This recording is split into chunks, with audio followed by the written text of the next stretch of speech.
우리가 하나님의 말씀을 우리가 읽고 또 듣고 우리가 받아들일 때 이 모든 것을 사회적 현상이나 우리 삶에 벌어지는 모든 일들을 다 하나님의 뜻으로 과하게 해석하는 것은 건강하지 않습니다. 뭐 하늘에서 뭐 새똥이 떨어지거나 또는 길을 가다가 넘어지는 이 모든 다양한 사소한 현상을 뭔가 하나님이 어떤 의도를 가지고 내게 이렇게 말씀하셨을까? 내가 뭐 체하든 뭐 길을 가다 넘어지든 또 누군가를 만나는 이 모든 것에 과한 의미를 부여하는 하는 것은 어쩌면 신앙생활 속에서 좀 건강하지 않을 수 있습니다. 그러나 또 그와 반대되게 하나님이 우리 가운데 어떠하고 또 다양한 말씀을 통해서 우리 가운데 말씀하심에도 불구하고 이 다양한 하나님의 채널을 통해서 우리 가운데 말씀하셔도 우리가 하나님의 이 말씀을 듣지 못하고 또 들어도 깨닫지 못하고 또 깨달아도 그것을 삶 속에 온전하게 실천하지 못하면 그 또한 듣는 것이 아닐지 모르겠습니다. 에스겔의 말씀을 우리가 오랜 시간 동안 아침마다 묵상하고 또 지금도 나누고 있지만 우리가 동일하게 느끼는 것은 바로 뭐냐면 동일한 말씀을 하시는 하나님의 말씀에 우리가 어떤 피로감을 느낀다라고 하는 겁니다. 뭔가 좀 새롭고 좀 다른 또 주제도 다르고 대상도 다르고 또 상황과 환경이 조금 다르면 우리가 그 말씀에서 좀 다른 적용점을 가지고 본문을 이해하면서 우리가 하나님의 말씀을 조금 더 새롭게 받아들일 수 있는데 근데 하나님은 한결같이 딱 하나만 우리 가운데 말씀하고 있다라고 하는 거죠. 결국 하나님이 우리의 여호와 되신 줄 알라. 사실은 에스겔을 통해서 하나님 백성들에게 의도하는 것은 단 이거 하나뿐입니다. 하나님이 그들의 하나님이 되는 것, 또 하나님이 그들의 여호와 하나님이시라는 것을 이스라엘 백성들이 알게 하시기 위하신 것이라고 하는 겁니다. 하나님은 그 한 가지 사실을 이스라엘 백성들에게 주지시키기 위해서 정말 다양한 방법들을 통해서 이스라엘 백성들에게 말하고 있는데 23장을 이렇게 후반절을 달려가도 하나님의 말씀에 대해서 알아차리거나 깨닫는 이들이 없다라고 하는 겁니다. 이 에스겔서가 본문의 장수가 일찍 끝나려면 단 한 가지 방법밖에 없습니다. 그것은 하나님이 포기하고 말씀을 마치는 게 아니라 결국 하나님의 말씀과 의도를 듣는 우리가 깨달아서 이제는 더 이상 하나님의 같은 이야기를 반복하시지 않아도 되는 삶의 어떤 실천을 살아가야 된다라고 하는 겁니다. 그런데 암울하게도 계속적으로 반복적으로 같은 이야기를 하고 있지만 에스겔 23장은 에스겔 전장에 비유하면 이제 절반 정도 온 거라고 하는 겁니다. 사람은 뭐 고쳐 쓰는 거 아니다. 머리 검은 짐승은 거두는 것도 아니다라고 했지만 사람 한 사람을 이렇게 키우고 양육하고 한 인간으로 변모시키는 것은 상당한 노력과 끈질긴 인내가 필요하다는 것을 오늘 우리는 말씀을 통해서 깨닫게 됩니다. 그러니까 사람도 쉽게 하지 못했던 그 일, 그리고 어떤 웬만한 사람이라도 이 정도쯤은 뭐 최선을 다했다, 또 포기할 만하다 싶은 일들 속에서도 보면 하나님은 여전히 우리를 하나님이 기뻐하시는 그 한 성도 한 교회를 만드시기 위해서 하나님이 하셔도 되지 않은 다양한 방법들과 또 이 끈질기고 또 깊은 인내와 사랑으로 우리를 그렇게 가르치고 양육하고 있다라고 하는 겁니다. 오늘 이 새벽을 깨워서 이 에스겔 말씀 앞에 선 우리가 해야 되는 단 한 가지는 바로 뭐냐면 하나님이 우리의 하나님이 되신다는 사실을 깊이 깨닫고 또 과연 그 사실이 우리 삶 속에 어떤 의미를 던져주고 또 그것이 우리에게는 어떠한 특권과 또 어떠한 책임을 요구하는가를 사실 우리가 깨달아야 한다라고 하는 겁니다. 오늘 하나님은 이스라엘과 유다와 이 북이스라엘을 이제 두 여인으로 의인화해서 이 이스라엘 백성들이 지금 행음하고 있는 이 추악한 이 행동이 얼마나 끔찍한 일인가를 그들로 하여금 알게 합니다. 그러니까 이것을 이제 역사적으로 국가적으로 이렇게 설명을 해도 이해를 못하니까 이스라엘 백성들은 이제 유대인의 어떤 삶의 관점으로 봤을 땐 이 유대인, 좋은 유대인이란 무엇이지? 빼놓지 않고 기도하고 또 헌금하고 또 봉사하고 하는 것이니까 그러니까 이스라엘 사람들은 어떤 국가적으로 이 나라를 건강하게 만드는 방법은 몰라도 한 사람이 하나님 앞에 좋은 사람으로 평가받는 데는 어떠한 기준들이 필요한가는 잘 알고 있는 사람들이었습니다. 그렇기 때문에 너희가 생각할 때 좋은 사람은 뭐야? 이렇게 물어보면 유대인들은 아마도 뭐 회당에 시간 맞춰서 가는 것, 또 시간을 맞춰서 기도하는 것, 또 내가 배운 말씀과 율법에 따라서 삶의 어떤 실천과 봉사를 게을리하지 않는 것이라고 아마 대답할 것입니다. 그러면 이제 그것을 이제 오늘 말씀 앞에 이제 등장하는 이제 오홀라와 이제 오홀리바라고 하는 두 여인을 통해서 그런데 이 음란한 여인의 모습이 사실은 너와 같다라고 하는 걸 우리 이스라엘 백성들에게 깨닫도록 우리 가운데 말해주고 있습니다. 특별히 우리가 행음이 하나님이라고 하면 이 이스라엘 백성들이 했던 실수가 바로 뭐냐면 너희가 행음했다 이렇게 말하니까 단순히 윤리적인 어떤 도덕적인 큰 범죄 정도로만 생각을 하는데 오늘 하나님이 이스라엘 백성들 그리고 또 현재 이 현 시대를 살아가는 이스라엘 백성들이 저와 여러분에게 강조하는 건 뭐냐면 말씀을 어겨 윤리적이고 도덕적인 범죄는 단순히 세상을 살아가는 데 짓는 윤리적이고 도덕적인 범죄가 아니라 영적인 배교와 같다라고 하는 걸 우리 가운데 말해주고 있습니다. 말씀을 가르치고 또 들은 대로 또 분명히 알고 있음에도 불구하고 그렇게 살아가지 않는 건 단순히 윤리적으로 뭔가 문제가 있거나 도덕적으로 뭔가 해가 있거나 뭐 그런 게 아니라 지금 영적인 다른 음란에 빠져 있는 상태라는 걸 조금 더 의미를 크게 부각시키는 겁니다. 그러니까 우리 안에 죄는 어떠한 죄를 지을 때 그 죄를 회개받는 방법을 굉장히 간단하게 우리 가운데 말하고 또 우리가 짓는 죄에 대해서 아주 쉽게 저지르도록 그 죄의 크기를 축소하는데 오늘 하나님은 그 죄의 크기를 굉장히 크게 잡는 겁니다. 그러니까 인간은 죄는 뭐 지을 수도 있지. 인간이 부족한데 뭐 실수도 할 수 있고 또 죄도 지을 수 있지라고 말하는데 오늘 하나님 우리 가운데 말해주는 건 바로 뭐냐면 그렇게 죄에 대해 안일한 인간들에 대해서 그렇지 않다. 죄는 지을 수도 있는 게 아니라 지으면 안 되는 거다라고 하는 겁니다. 그러니까 이게 조금 말이 조금 애매하지만 지을 수도 있다고 죄를 지을 수도 있다고 죄를 지어도 되는 건 아니라는 거죠. 그러니까 이스라엘 백성들은 인간의 연약함에 기대어 그 죄를 자꾸만 축소시켰는데 오늘 하나님은 이 두 여인의 어떤 이 의인화를 통해서 이 죄라는 건 지을 수도 있는 게 아니라 지으면 안 되는 건데 왜 지을 수도 있다라는 오해를 하는 거냐면 하나님의 그 인애와 사랑이 우리를 향한 하나님의 인애와 사랑이 깊고 크기 때문에 그 심판이 즉각적으로 임하지 않을 뿐 하나님의 진노는 지금도 차곡차곡 쌓이고 있다라고 하는 겁니다. 오늘 본문을 통해서 이 죄에 대한 특징을 한 가지 보게 되는데 바로 그게 뭐냐면 죄는 한 가지로 멈추지 않는다라고 하는 겁니다. 오늘 본문에도 나와 있지만 그 죄가 이 음란한 여인이 예를 들어서 아수르의 남자와 사랑에 빠지는 것으로 끝나는 게 아니라 아수르 남자, 또 애굽 남자, 또 바벨론 사람, 또 갈대아 이렇게 자꾸만 이 죄라고 하는 건 확장되고 퍼지고 커진다라고 하는 것이고 또 이 죄라는 게 우상숭배는 그냥 우상숭배 하나로만 끝나는 게 아니라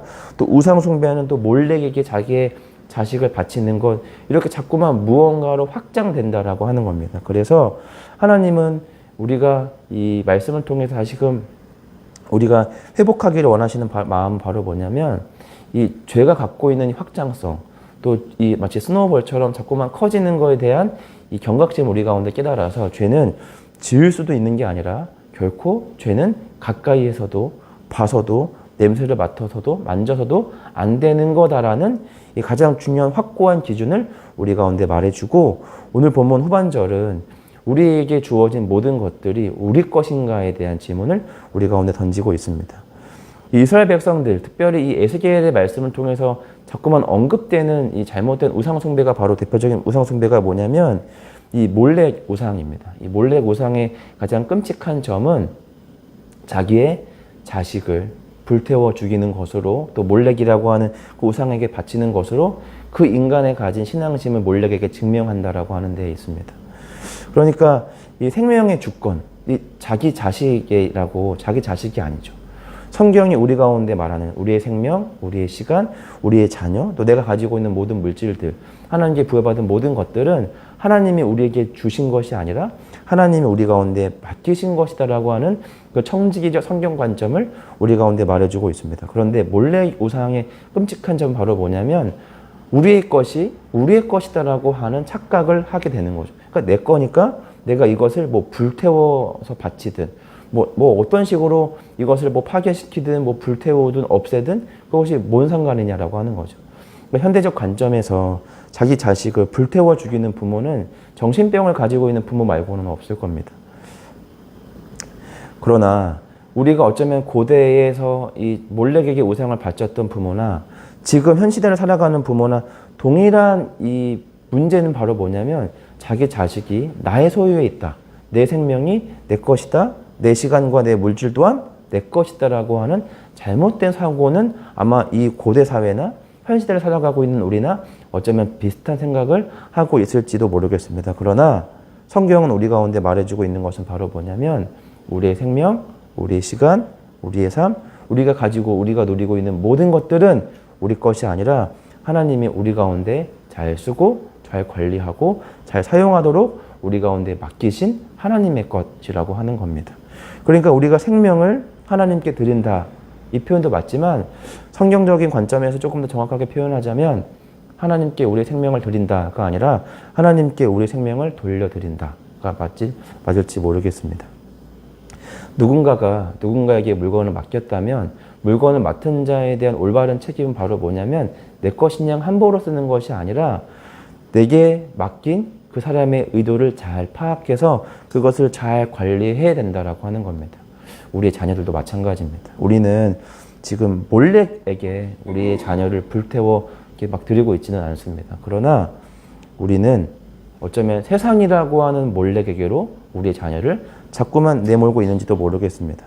내 자녀가 좋은 대학을 가지 않거나 또는 친구들이 또래가 뭐 이렇게 곱셈이나 나눗셈이나 이런 거를 하는데 내 자식이 좀 곱셈 나눗셈 조금 못하면 그것은 뭔가 엄청나게 큰 일이 벌어진 것처럼 이렇게 뭐 이렇게 좀 덜덜덜 떨지만 그러나 내 자녀가 신앙생활에 대해서 철저하지 못하거나 또는 내 자녀가 신앙생활에 대해서 조금씩 하나님과 관계에서 이렇게 멀어지는 것에 대해서는 우리는 큰 위기감을 느끼지 않습니다. 그러나 우리가 오늘 성경을 통해서 우리가 깊이 좀 생각을 해야 되는 것은 바로 뭐냐면 이 죄의 크기를 다시금 실감하는 것, 그리고 우리가 하나님께 받은 걸 하나님께 다시 올바른 모양대로 잘 돌려드리는 겁니다. 그런데 우리가 착각하는 게 뭐냐면 받은 대로 돌려드리면 안 된다라고 하는 겁니다. 우리가 신약 성경에서 이 먼 여행기를 떠나는 주인이 자신의 종을 이렇게 불러서 각자의 재능대로 달란트를 맡기고 떠나는 우리 주인의 이 비유를 우리가 다 한 번씩은 들어보셨을 겁니다. 근데 하나님이 우리 종들에게 맡기시면서 결국 재능을 갖고 있는 모든 종들마다 다 나름대로 부풀리는 거죠. 단순히 부풀려서 칭찬받는 것은 아니지만 결국 부풀 수밖에 없습니다. 이게 성경적인 관점에서 하나님이 우리 가운데 맡기신 사명들을 우리가 하나님 안에서 올바르게 사용하려고 노력하다 보면 이것은 깎이는 것이 아니라 부풀 수밖에 없는 성경적인 원리를 우리 가운데 말해주고 있지만 중요한 것은 받은 걸 받은 대로 그냥 잘 감춰놨다가 꽁쳐놨다가 드리는 게 아니라 이것을 더 아름답게 잘 가꿔서 드려야 된다라고 하는 겁니다. 여러분의 시간과 생명과 여러분의 것이라고 느꼈던 또 생각했던 모든 것들이 그러합니다. 여러분의 삶 또한 마찬가지 있습니다. 그러니까 태어났으니까 그냥 어떠한 해도 없이 그냥 어디 안전한 데 이렇게 몸을 잘 피신했다가 잘 죽음을 맞이하는 게 하나님이 우리 가운데 원하시는 삶은 아니라고 하는 겁니다. 하나님 우리 가운데 사명을 주셨을 때, 하나님 우리 가운데 생명을 주셨을 때, 하나님이 우리 가운데 시간을 주시고 하나님 우리에게 이 아름다운 자녀들을 맡기셨을 때는 하나님의 목적과 의도가 있다라고 하는 겁니다. 그 목적과 의도를 우리가 잘 파악해서 하나님께 다시 돌려드려야 합니다. 우리는 이걸 가진 자가 아니라 청지기라는 것을 우리가 반드시 기억하셨으면 좋겠습니다.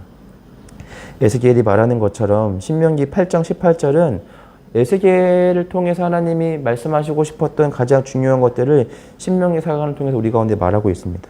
내 하나님 여호와를 기억하라. 그가 내게 재물 얻을 능력을 주셨습니다. 이같이 하시면 내 조상들에게 맹세하신 언약을 오늘과 같이 이루려 하심이니라. 하나님께서 이 언약들을 이루게 하시기 위해서 우리 가운데 재물도 주시고 또 재물 얻을 능력도 주셨다라고 하는 겁니다. 그러니까 내가 어떠한 탁월한 능력이 있어서가 아니라 하나님이 어떠한 특별한 목적에 따라 재물도 주시고 그 재물을 벌어들일 수 있는 능력도 주시고 그 재물을 관리할 수 있는 능력도 주셨는데 그 모든 능력과 재물과 능력을 주신 사람이 누구냐 바로 여호와 하나님이고 여호와 하나님을 기억하라라고 신명기 사관은 우리 가운데 분명히 신명기는 우리 가운데 말해주고 있습니다. 오늘 새벽을 깨워서 이 에스겔 말씀 앞으로 나온 여러분들이 또 제가 또 해야 되는 것들이 뭐냐면 반복적으로 같은 이야기를 하고 있는 이 말씀 앞에서 지루하다가 아니라 얼른 우리가 지금이라도 우리의 생각과 우리의 뜻을 돌이켜 하나님이 기뻐하시는 한 사람으로 변화되어지고 성화되어져야 되는구나 라는 생각을 하셔야 되는 줄 믿습니다. 오늘 말씀을 통해서 두 가지를 꼭 반드시 기억하셨으면 좋겠습니다. 죄는 지어도 되는 게 아닙니다. 지어서는 절대 안 되는 거고 늘 말씀을 통해 죄의 크기를 실감하시는 여러분들 되시기를 바라고 여러분들에게 주어진 여러분들의 것이라고 느꼈던 그 모든 것들은 여러분의 것이 아니라 하나님의 것이며 하나님이 잠시 우리에게 맡기셨다라고 하는 사실이고 이것은 언젠가 하나님이 찾고자 하시는 그때 잘 돌려드려야 되는 것들입니다. 우리 같이 기도의 자리로 나아가겠습니다.